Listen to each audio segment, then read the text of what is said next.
Israel ಹಾಗೆ Iran ನಡುವಣ ಯುದ್ಧ ಭೀಕರತೆಯ ಸ್ವರೂಪವನ್ನ ಪಡ್ಕೊಳ್ತಾ ಇದೆ.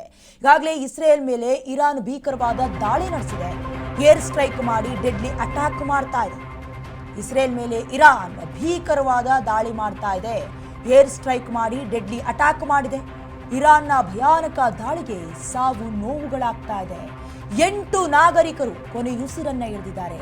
ಕಟ್ಟಡಗಳು ಒಂದ್ ಕಡೆ ಧ್ವಂಸ ಆಗಿದ್ರೆ ಚಿಂದಿ ಆಗ್ತಾ ಇದೆ. ಇನ್ನೊಂದಷ್ಟು ಕಟ್ಟಡಗಳು ಟೆಲ್ ಅವೀವ್ ಸೇರಿ ಇತರೆ ಕಡೆ ದಾಳಿ ಆಗ್ತಾ ಇದೆ.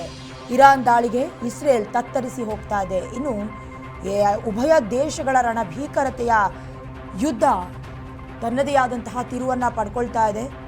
ಈ ಹಿಂದೆ ಫೋರ್ಡೋ, ನಟಾಜ್ ಆಗಿ ಇಸ್ಫಹಾನ್ ಅನ್ನ ಗುರಿಯಾಗಿಸಿಕೊಂಡು ಇಸ್ರೇಲ್ನ ಪರವಾಗಿ ಅಮೆರಿಕ ನಿಂತ್ಕೊಂಡು ನ್ಯೂಕ್ಲಿಯರ್ ಪ್ಲಾಂಟ್ಗಳನ್ನು ಗುರಿಯಾಗಿಸಿ ದಾಳಿಯನ್ನ ಮಾಡಿದ್ವು. ಅದಾದಮೇಲೆ ಇರಾನ್ ಮಾತ್ರ ಯಾವುದೇ ರೀತಿಯಾದಂತಹ ಉತ್ತರವನ್ನ ನೀಡಿರಲಿಲ್ಲ.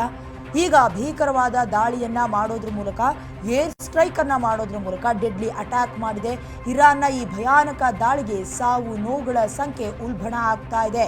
ಈಗಾಗಲೇ ಕಟ್ಟಡಗಳು ಕೂಡ ಧ್ವಂಸ ಆಗ್ತಾ ಇದೆ. ಆಸ್ತಿ ಪಂಜರದಂತೆ ಕಟ್ಟಡಗಳು ಕಾಣಿಸ್ತಾ ಇರೋರು, ಮುಖ್ಯವಾಗಿ ಜನಸಂದಣಿಯ ಪ್ರದೇಶವನ್ನ ನೇರವಾಗಿ ಗುರಿಯಾಗಿಸಿಕೊಂಡು ಇರಾನ್ ಇಸ್ರೇಲ್ನ ದಾಳಿ ಮಾಡ್ತಾ ಇರೋದು. ಇಸ್ರೇಲ್ನ ರಾಜಧಾನಿ ಟೆಲ್ ಅವೀವ್ ಸೇರಿದಂತೆ ಈಗಾಗಲೇ ಹೈಫೆ ನಗರ ಜೊತೆಗೆ ಜೆರುಸಲಂನನ್ನು ಕೂಡ ಗುರಿಯಾಗಿಸ್ಕೊಂಡು ಅಟ್ಯಾಕ್ ಮಾಡ್ತಾ ಇದೆ. ಈಗಾಗಲೇ ಇರಾನ್ನಲ್ಲಿ ಹೇಳಬೇಕು ಅಂತಂದರೆ 400ಕ್ಕೂ ಹೆಚ್ಚಿನ ಜನ ಸಾವಿಗೀಡಾಗಿದ್ರು. ಅದಾದ ಮೇಲೆ 3500ಕ್ಕೂ ಹೆಚ್ಚಿನ ಜನಕ್ಕೆ ತೀವ್ರ ಗಾಯಗಳಾಗಿದ್ವು.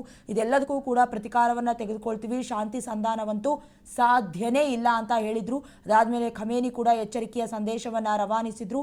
ಯಾವುದೇ ಕಾರಣಕ್ಕೂ ಕದನ ವಿರಾಮಕ್ಕೂ ಕೂಡ ನಾವು ಒಪ್ಕೊಳ್ಳೋದಿಲ್ಲ ಅನ್ನುವಂತಹ ಎಚ್ಚರಿಕೆಯ ಸಂದೇಶ ಅದು. ಅದಾದ ಮೇಲೆ ಈಗ ಕೊಡ್ತಾ ಇರುವಂತಹ ಖಡಕ್ ಪ್ರತ್ಯುತ್ತರ ಏನು ಅಂತ ಹೇಳಿದ್ರೆ, ಮೊದಲೇ ನಿಗದಿಯಾಗಿದ್ದಂತಹ ಶಪಥ ಅಂದರೆ ಏರ್ ಸ್ಟ್ರೈಕ್ ಮಾಡೋದ್ರ ಮೂಲಕ ಈಗಾಗಲೇ ಇಸ್ರೇಲ್ ಮೇಲೆ ಇರಾನ್ ಭೀಕರವಾದಂತಹ ದಾಳಿಯನ್ನ ಮಾಡ್ತಾ ಇದೆ. ಅಮೆರಿಕದ ಸಪೋರ್ಟ್ ಇದ್ರೂ ಕೂಡ ಇಸ್ರೇಲ್ ತನ್ನ ಜನರನ್ನ, ತನ್ನ ನಾಗರಿಕರನ್ನ ಎಲ್ಲೋ ಒಂದು ಕಡೆ ರಕ್ಷಣೆ ಮಾಡ್ಕೊಳ್ಳೋದಕ್ಕೆ ಸಾಧ್ಯ ಆಗ್ತಾ ಇಲ್ಲ ಅನ್ನುವಂಥದ್ದು ಗೊತ್ತಾಗ್ತಾ ಇದೆ. ದೃಶ್ಯಾವಳಿಗಳಲ್ಲಿ ಗಮನಿಸ್ತಾ ಇದ್ದೀರಾ, ಅಟ್ಯಾಕ್ ಮಾಡಿರುವಂತಹ ಭೀಕರತೆ ಯಾವ ರೀತಿಯಲ್ಲಿ ಅಕ್ಷರಶಃ ಇಸ್ರೇಲ್ನ ಟೆಲ್ ಅವೀವ್ ತತ್ತರಿಸಿ ಹೋಗ್ತಾ ಇದೆ, ನಲುಗಿ ಹೋಗ್ತಾ ಇದೆ.